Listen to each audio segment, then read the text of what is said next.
Here's a neglected project that I am going to pull out and start working on. Again, this is a 1965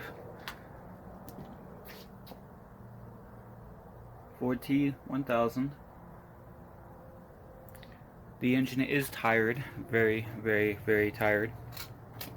Transmission's tired. I'm missing steering on it.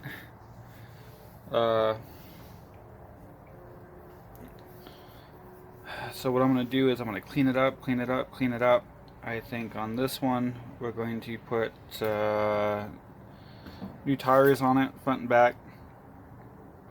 Paint the wheels the correct Ford light gray from 1965. Paint the hood, paint the grille, kind of freshen it up a little bit. Then spend a bunch of time and try to save the much of the blue paint as possible. Put the new engine in. Go through wiring. Just make it run and drive with minimal effort. So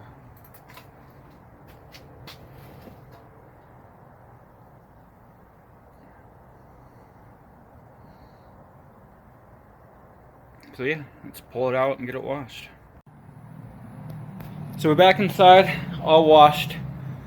Now that I can get to it, I'll show you what I'm going to be doing. The engine's coming out. I got another engine that's going in that's really 100% better shape. Let's see. Coming off, all the wheels coming off, getting sandblasted. Transmission, I'm going to put new bushings in it, new seals. Paint the transmission blue, paint this blue. Let's see. I'm going to go through and do all the electrical.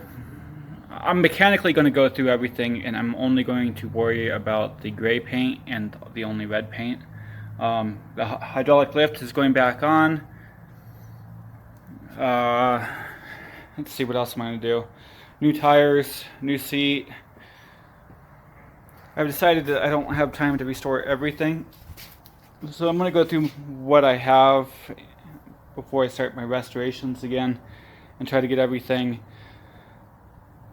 together. So like the farmhands, as far as it's going to go, it's sitting there for the rest of until another show or someone wants to buy it. This one I'm going to go through, make sure everything's right. Then I am going to bring in the T800, do a video on rebuilding the high-low. I'm going to show you, I'm going to start doing a lot more videos, a lot more often with how I do things.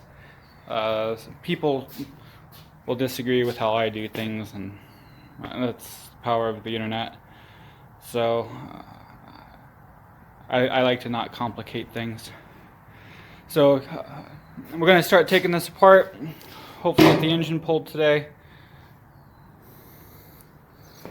Maybe drop the other engine in and start swapping the engine tins, crank pulley, start getting the electrical run. I got to build a carb for it. I got to source steering for it because there is no steering at all, and I can't install the hydraulic lift or anything until I get the steering situated, because the pump sits there. I got to order decals from George Bradish, hood decal, shifter decal, and then I'm getting these remade because apparently I'm the only one that has them.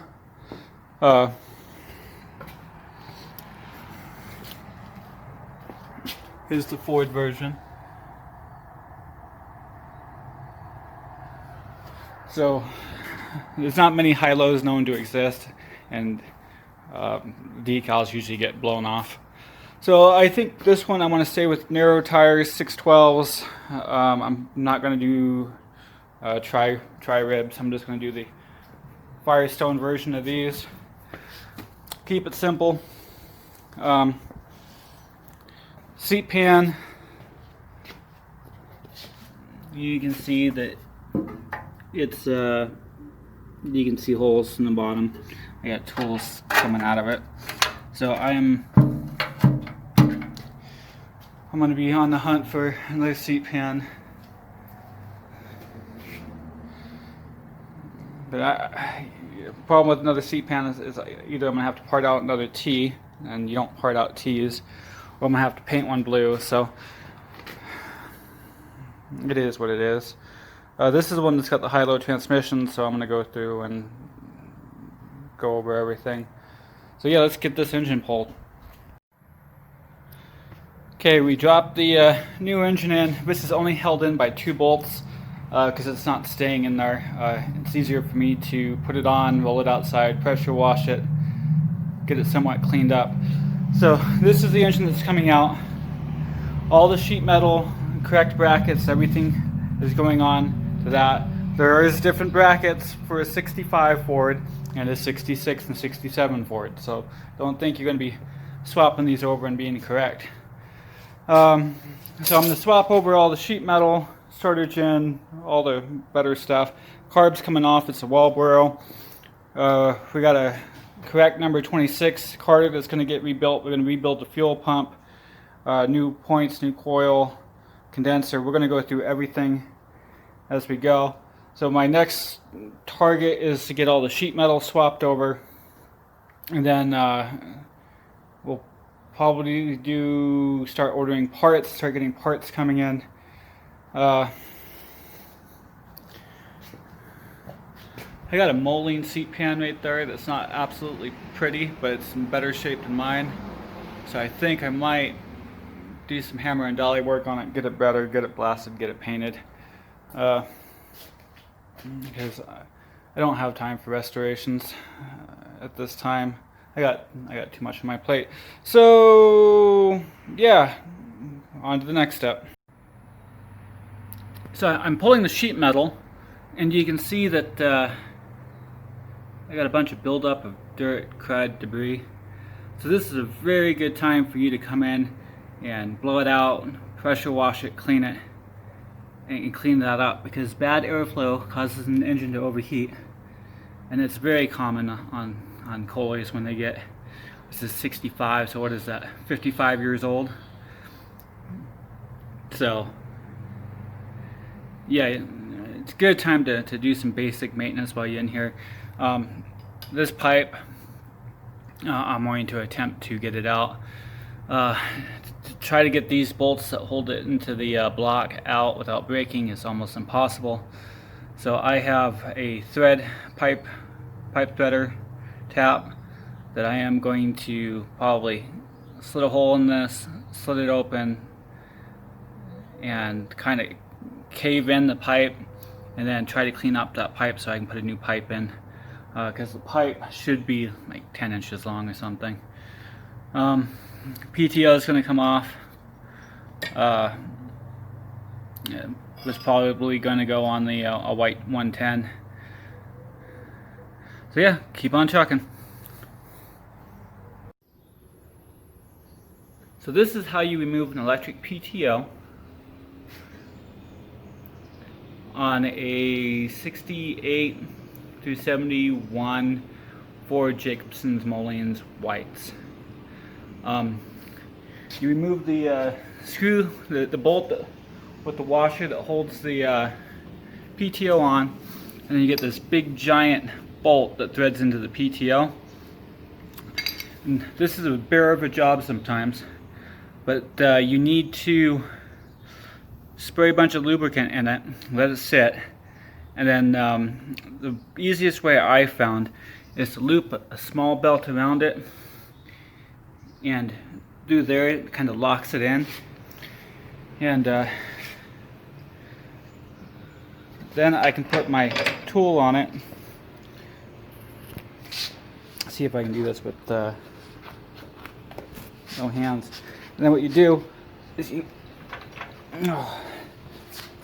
fight it, but you just slowly work that bolt down, and that pulls the PTO off the crank. And it's a pretty good workout to get that off.